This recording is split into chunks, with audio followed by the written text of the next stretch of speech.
Clip number 899۔ اس clip میں آپ قرآن پاک کی سورہ حج کی آیت نمبر 68 سے 70 تک کی تلاوت، ترجمہ اور تفسیر قرآن صراط الجنان سماعت فرمائیں گے۔ بسم اللہ الرحمن الرحیم۔ ترجمہ، اللہ کے نام سے شروع جو نہایت مہربان رحمت والا ہے۔ وَإِن جَادَلُوكَ فَقُلِ اللَّهُ أَعْلَمُ بِمَا تَعْمَلُونَ اللہ يحکم بینکم یوم القیامۃ فیما کنتم فیہ تختلفون۔ ترجمہ، اور اگر وہ تم سے جھگڑیں تو فرما دو کہ اللہ خوب جانتا ہے جو تم کر رہے ہو، اللہ تمہارے درمیان قیامت کے دن اس بات پہ فیصلہ کر دے گا جس پہ تم اختلاف کر رہے ہو۔ وَإِن جَادَلُوكَ، اور اگر وہ تم سے جھگڑیں۔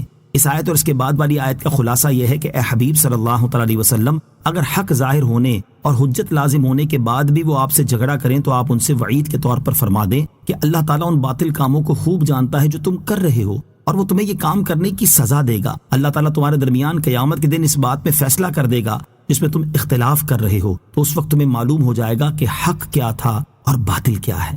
ہر باتونی اور جھگڑالو سے مناظرہ نہیں کرنا چاہیے۔ اس سے معلوم ہوا کہ ہر باتونی اور جھگڑالو سے مناظرہ نہیں کرنا چاہیے، اور یہ بات اس واقعے سے مزید مضبوط ہو جاتی ہے کہ جب شیطان نے حضرت آدم علیہ السلام کو سجدہ نہ کرنے پر دلائل پیش کیے تو اللہ تعالیٰ نے اس کے دلائل کا جواب نہ دیا، بلکہ اس سے فرمایا فَاخْرُجْ مِنْهَا فَإِنَّكَ رَجِيمٌ۔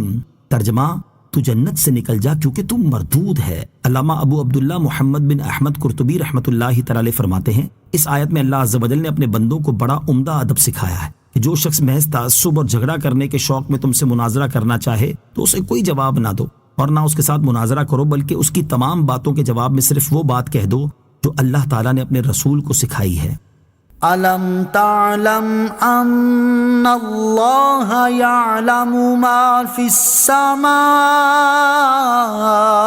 وَالْأَرْضِ إِنَّ ذَلِكَ فِي كِتَابٍ إِنَّ ذَلِكَ عَلَى اللَّهِ يَسِيرٌ۔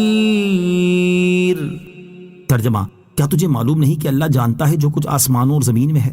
بے شک یہ سب ایک کتاب میں ہے، بے شک یہ اللہ پر بہت آسان ہے۔ الم تعلم، کیا تجھے معلوم نہیں؟ ارشاد فرمائے کہ اے بندے، کیا تجھے معلوم نہیں کہ آسمانوں اور زمین میں کوئی چیز اللہ تعالیٰ سے پوشیدہ نہیں؟ وہ ہر چیز کو جانتا ہے، اور ان چیزوں میں کفار کی باتیں اور ان کے اعمال بھی داخل ہیں۔ بے شک آسمانوں اور زمین کی ہر چیز ایک کتاب لوح محفوظ میں لکھی ہوئی ہے، اور بے شک ان سب چیزوں کا علم اور تمام موجودات کو لوح محفوظ میں ثبت فرمانا اللہ تعالیٰ پر بہت آسان ہے۔ صلو علی الحبیب صلی اللہ تعالی علی محمد صلی اللہ تعالی وسلم۔ مجھے اپنی اور ساری دنیا کی لوگوں کی اصلاح کی کوشش کرنی ہے انشاءاللہ عز و جل۔